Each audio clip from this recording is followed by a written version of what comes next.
Bom dia, povo de Deus. Estou aqui para agradecer aqueles que estão me ouvindo e também para falar aquilo que Deus me deu hoje nessa manhã sobre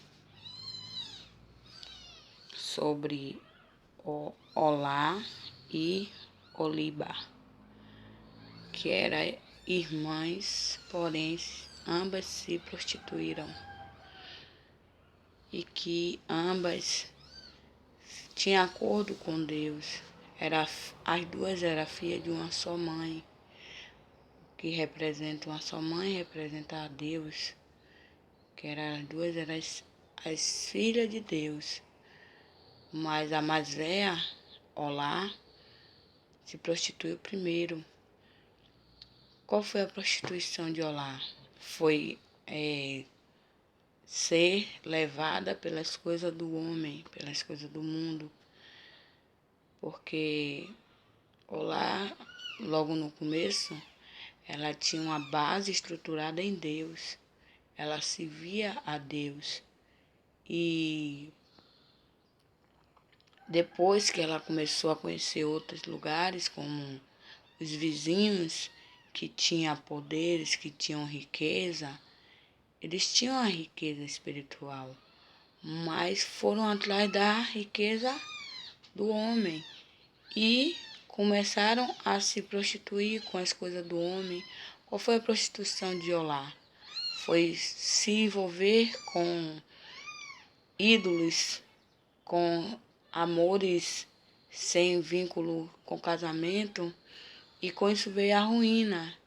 E Olá simboliza Samaria, que na época Samaria se via a Deus vivo, a um Deus verdadeiro, a um Deus que mostrava sua firmeza na presença do Senhor. E como foi que ele foi violado? Foi quando foram para o Egito, quando foram morar no Egito. No Egito era só uma passagem enquanto estava passando pela fome. Terminasse aquele período de fome, seria o tempo de Israel sair do Egito. Mas eles não fizeram isso, eles continuaram no Egito. Então, eles se profanaram, se misturaram com o povo de lá e também começaram a ter idolatria com o povo do Egito. E com isso veio a prostituição. A prostituição que Deus fala não é aquela prostituição que uma mulher tem na vida hoje em dia. É uma prostituição naquela época, era uma violação espiritual da parte de Deus. Então, trazendo para os dias de hoje também, a gente deve entender que a gente não pode se envolver demais com as coisas do mundo. A gente não pode se envolver demais com política, com novela, com minissérie, coisas que vêm a trazer algo negativo na nossa vida espiritual. A gente tem que entender que as coisas que estão na terra, muitas das vezes, não vêm nos influenciar para se chegar a Deus. E também falando da outra irmã, né? De Olibar. Olibar representa, lá naquela época, Deus estava representando Olibar como Jerusalém. Foi quando Jerusalém também, depois que fez uma reconciliação com Deus, viver a vida espiritual com Deus, de repente, quando veio se unir com os outros reis, com os outros países, começaram a criar olhos carnais pelas coisas dos outros países, coisas que ele tinha, que Deus tinha dado. Mas eles queriam mais, então eles se corromperam. E com isso veio o cárcere na Babilônia. E aí, quando Oliba percebeu, Oliba significa os filhos de Deus, quando estava preso na Babilônia, que perceberam que estava sendo castigado pelo que eles fizeram, que foi adorar outros ídolos. E eles iam adorar outros ídolos, matavam seus filhos, pelos outros deuses e depois voltava e queriam ter a bênção de Deus. E com isso Deus se retirou da vida do povo de Israel, porque eles faziam sacrifício humano com outros deuses, com os próprios filhos, e voltava e queria as bênçãos de Deus.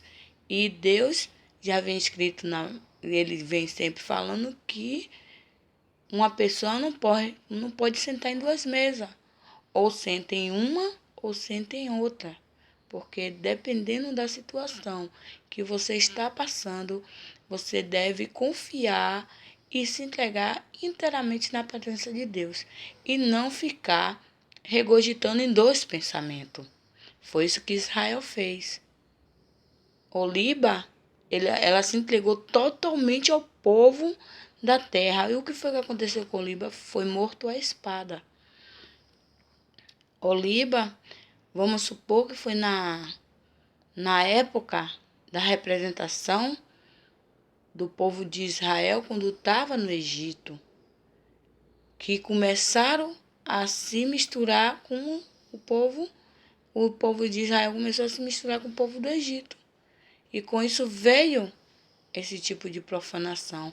Pode também ter acontecido na época de Noé, que na época de Noé era a época que Noé estava fazendo a vontade de Deus, mas quando acabou aqueles dias de chuva, que veio a terra plana, que o povo de Israel, de Noé, começou a fazer suas famílias, um dos filhos de Noé começou a fazer algo que não era agradável aos olhos de Deus. Foi aí que começou a prostituição espiritual. Foi um dos filhos de Noé que quis ser rei e quis fazer um altar para ele, tocando ao céu, que veio ser a profanação e veio a Torre de Babel. Nessa Torre de Babel veio a primeira prostituição. Pode ter sido entre a Torre de Babel e o reinado de Acabe. Entre esses dois, porque são fortes essas duas passagens, entre a Torre de Babel e a convivência de Acabe. Por que eu estou dizendo isso?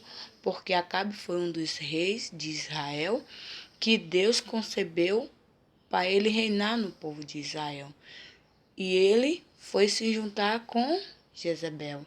Jezebel representa Baal, representa o mundo, representa coisas que não vale a pena trazer para o mundo da gente. Então, hoje em dia, representando isso ao povo de Olá, Olá, é exatamente isso. A gente não devemos se juntar com o povo que não serve o povo de Deus. Não quer dizer que você queira largar o seu marido porque é ímpio ou queira largar sua esposa porque é ímpia. Não. Você tem que ter o contato direto com Deus. Através da sua edificação, você pode abençoar ambos, tanto sua esposa como seu marido, sendo ele ímpio ou não. Dessa mesma forma, a gente tem que entender que a gente tem que agradar a Deus. Não é o homem, porque o homem, a gente não tem que receber nada do homem. Do homem a gente tem que ver as melhores qualidades dele e honrar. E da mulher também honrar.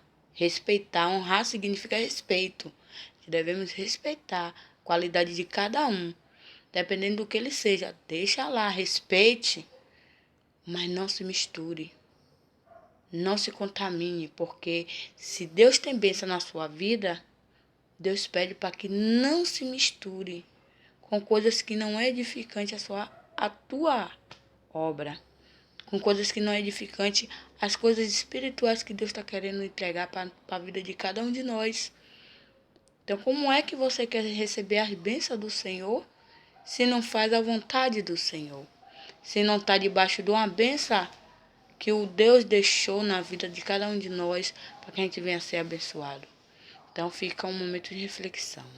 Aqueles que quiser ler Ezequiel 23 e ler mais, porque cada palavra é uma edificação. E cada dia a gente lendo a mesma palavra, o Espírito Santo nos leva a entender de cada uma maneira diferente. Então você tem que entender que cada palavra, cada significado, Deus dá de um jeito, mas Deus dá uma interpretação, cada uma à sua maneira. Da maneira que Deus me entregou, da maneira que eu estou falando. E assim eu agradeço a minha rica oportunidade. Que Deus abençoe você. Vamos dar uma breve vamos orar. Agradecer a Deus pela essa palavra. E aquele que quiser me seguir, é só procurar Ana Cardoso no YouTube. E eu estarei olhando para ver quem está presenciando tudo isso. Amém? Vamos orar. Santo e querido Pai eterno, em nome de Jesus de Nazaré, estou aqui, Senhor, para te agradecer por mais uma palavra, que o Senhor venha cada vez mais me entregando algumas palavras e me ensinando para que eu possa